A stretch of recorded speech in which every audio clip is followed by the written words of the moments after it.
Hey everybody, it's Stephanie from Rebalance. We're here today to talk a little bit more yoga.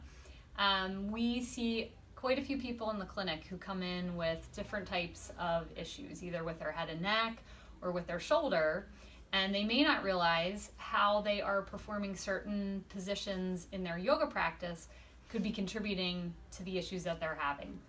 So today we have Kat here with me just to talk a little bit about a position called Chaturanga and how that transition type of position could be contributing to things like bicep tendonitis, cervical herniations, other capsular problems at the shoulder, or just general shoulder or neck discomfort.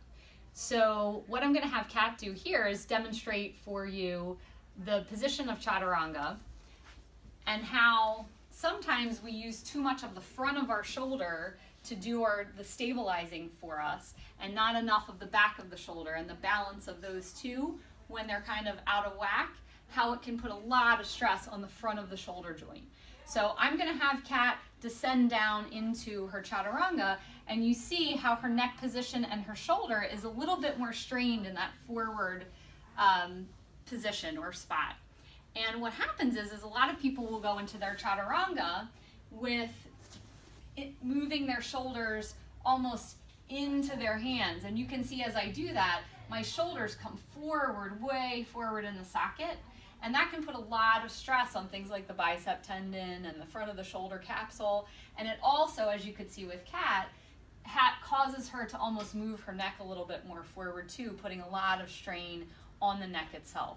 So now, Kat will ever so, well demonstrate what a Chaturanga, maybe we'll have you do it on your knees, just so we'll compare the two positions. Do you see now how she's in a little bit more, I'm just having to look down just a little bit, of a neutral spine in her neck. Her shoulders are staying nicely kind of centered in the socket as opposed to pushing downward towards the floor, and then she's going to come back out of it. I'm having her stay in that position for quite some time. But many people use momentum and they're moving so quickly through that position that they don't even realize that these things are happening. So what I want to do is go over an exercise with you that you can practice. It's something simple that you don't have to be on your yoga mat to practice, to be able to start to understand the balance that should occur between some of the muscles in the back of the lower part of the shoulder blade and the underside of the shoulder blade along with the chest wall. And when all of those muscles are working together, you have a much more balanced, stable shoulder.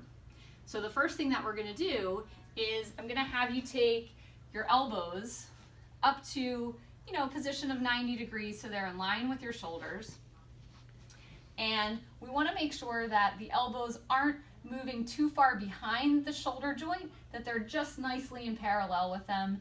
And they're also not below the shoulder joint, but they're just up at the same height. So when you're in this position, you want to try to think about nice length between your shoulders. You don't want to have any strain in your neck. And what should be working are the muscles that are actually in the lower part of the shoulder blade, okay? In this position then, from here, what you can actively do is start to think about turning the palms in towards each other so the pinkies start to gravitate towards each other and the thumbs gravitate away. As you're in that position, maybe think about activating, which should be easy to do, your bicep muscle in the front of the arm. Again, keep nice length between your ears and your shoulders.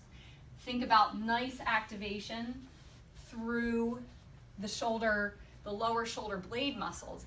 And the shoulder blade's not pulling towards each other. You're trying to keep nice length between the shoulders and nice length between the shoulders and the ears themselves. So now as you're active, you're keeping that active bicep. Turn your palms out so that now your pinkies are still gravitating towards each other, but you have much more active, very active shoulder. And this exercise will be pretty fatiguing. Now, if somebody was in a warrior position where their arms were extended, they still want to keep the same amount of activation. Nice length between their ears and their shoulders, and then just nice activation around the lower shoulder blade area. and Kat's probably getting pretty tired doing all this. But what would happen is, imagine all that activity now coming out in front of you and then having to go down onto your hands for something like a plank or even just a cat-cow position.